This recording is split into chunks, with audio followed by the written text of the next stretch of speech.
Hello everyone, welcome to my YouTube channel being a best teacher. आज की video में हम role of teacher in developing listening skill पढ़ेंगे कि एक टीचर का क्या रोल कर्तव्य होता है एक बच्चे की लिसनिंग स्किल्स को डेवलप करने में। First is to make children feel confident and don't expect too much from them. Give the children confidence. The teacher should not expect them to always understand every word and they should know everything. देखिए, being a teacher बहुत बार हम बच्चों से कुछ ऐसे expect कर लेते हैं कि बच्चों को तो सब कुछ पता ही होगा। अगर हमारे लिए वो चीज़ ईजी है, उसका मतलब ये नहीं है कि वो बच्चों के लिए भी ईजी होगी। या हमने कोई चीज़ एक बार बच्चों को बता दी तो उनको वो याद रहेगी।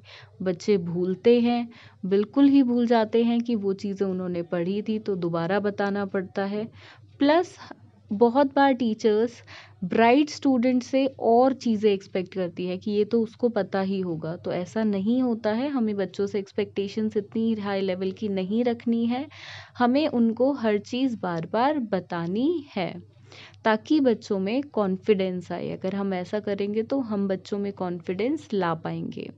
Next is give them clear instructions and make sure the learners are made aware of the objective of the listening activity. अब कोई भी लिसनिंग एक्टिविटीज़ क्लास में एज अ टीचर जब कराते हैं तो हमारे लिए ये आवश्यक है कि हम बच्चों को उस एक्टिविटी का क्या मकसद है, क्या ऑब्जेक्टिव्स हैं, वो क्लियर कट बता दें। प्लस एक्टिविटी के स्टेप्स, उसके इंस्ट्रक्शंस बच्चों को क्लियर कट बताएं ताकि कोई कंफ्यूजन ना रहे और बच्चे साथ में ये जान पाएं कि हम इस एक्टिविटी को कर क्यों रहे हैं, इसके बाद हम क्या सीख पाएंगे। देखिए, बहुत बार ये चीज़ें मिसिंग होती हैं। टीचर एक्टिविटी तो स्टार्ट करा देती हैं, बट क्यों मैं टीचर एज अ टीचर क्यों बच्चों को ये चीज़ करा रही हूँ, क्यों ये पर्टिकुलर एक्टिविटी आज मैंने इंक्लूड करी है अपनी क्लास में, वो भी बच्चों को बताऊँ, तभी बच्चे अच्छी तरह सीखेंगे। तो ये चीज़ें बहुत बार बच्चों के लिए मिसिंग होती हैं टीचर की साइड से, तो ऐसा नहीं करना है। कोई भी लिसनिंग एक्टिविटी बच्चों को कराएं तो हमारा ये कर्तव्य एज अ टीचर होता है कि उसके ऑब्जेक्टिव्स बच्चों को पहले बताएं। Next is the teacher should develop specific strategies for listening, such as a think, pair, share, and the students are also asked to work on their background knowledge to work out on things they are not sure of.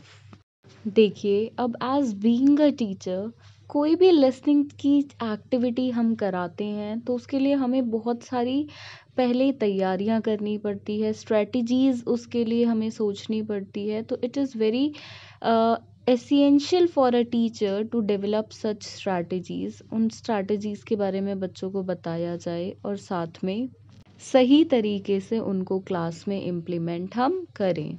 साथ में बच्चों को भी प्रेरित करें कि जो अपनी बैकग्राउंड नॉलेज है, जिनके बारे में वो श्योर नहीं होते हैं बहुत बार, तो उसके लिए वो खुद से वर्क करें। वो लगातार अपनी लिसनिंग स्किल्स को डेवलप करने के लिए वर्क करें, सिर्फ क्लास में ही नहीं, क्लास के बाहर भी। Set specific listening task. The listening task can be categorised in 3 stages: pre-listening, while listening and post-listening, and have activities for each stage.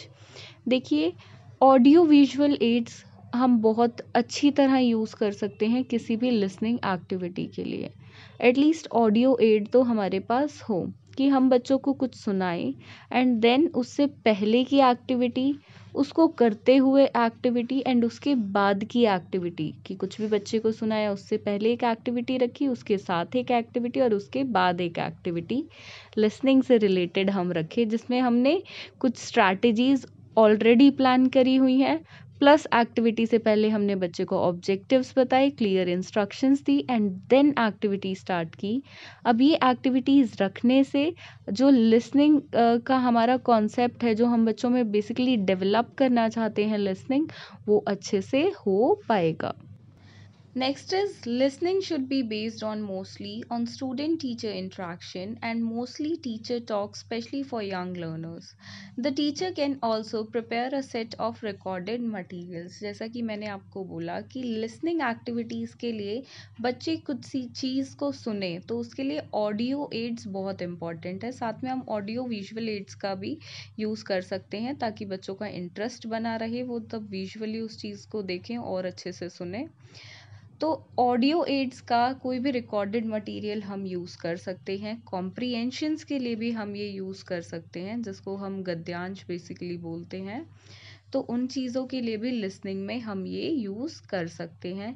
देखिए साथ में इम्पॉर्टेंट है कि टीचर और बच्चे बातचीत करें और छोटे बच्चों के केसेस में टीचर ज़्यादा बोले ताकि बच्चे सुनना सीखें, उनकी डेवलपमेंट हो लिसनिंग स्किल की। तो ये मैनेजमेंट टीचर को करनी होती है कि बच्चे आराम से बैठ के क्लास में सुने, टीचर और स्टूडेंट्स की इंटरेक्शन हो प्रॉपरली, हर बच्चा टीचर से बातचीत कर पाए। Next is the best way to teach listening is through songs and incorporating to do activities in them. देखिए टू डू एक्टिविटीज़ का मतलब है कुछ ऐसी एक्टिविटीज़ जिससे बच्चे कुछ करें उसमें, मतलब ऐसा ना हो कि बैठ के सिर्फ सुन रहे हैं, कुछ बच्चे भी उसमें इंगेज रहें, सुने भी साथ साथ पर उसमें कुछ क्रिया कुछ काम कार्य बच्चों को भी करने हों। साथ में बच्चों को सॉन्ग सुनाए जाएं। सॉन्ग देखिए किसी भी लैंग्वेज को अगर आप हिंदी पढ़ा रहे हैं इंग्लिश पढ़ा रहे हैं उसके लिए भी बहुत इम्पॉर्टेंट होता है कि किसी भी लैंग्वेज को अगर प्रॉपरली हमें फ्लुएंसी के साथ सीखना है तो सॉन्ग सुनो उसके। if you are going to love the songs of the language, definitely you are going to love the language too.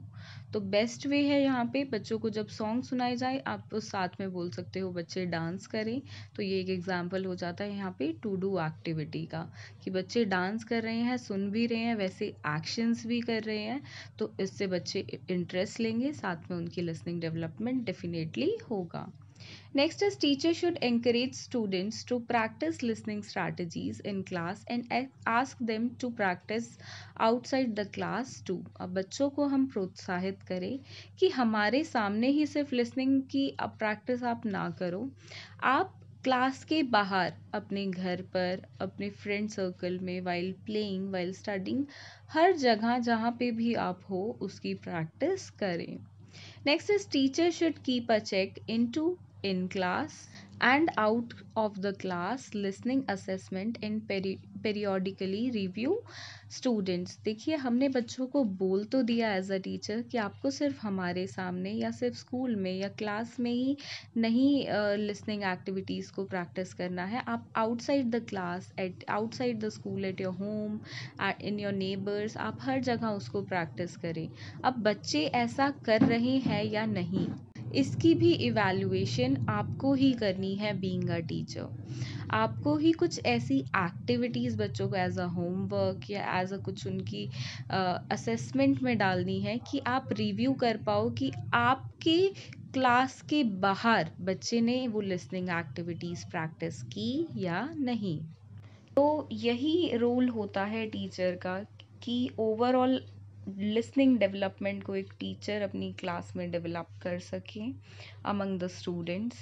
इस टॉपिक से रिलेटेड कोई भी डाउट आपके मन में हो या और कोई सजेशंस भी आपके पास हों, क्योंकि देखिए ये टॉपिक एक ओपन एंडेड टॉपिक है, आपके पास और भी आइडियाज़ हो सकते हैं, तो बिल्कुल कमेंट बॉक्स में लिखें ताकि सबको आइडियाज़ आपके मिल सकें and every one can be a best teacher. Thank you for watching this video and do subscribe to our channel. Thank you.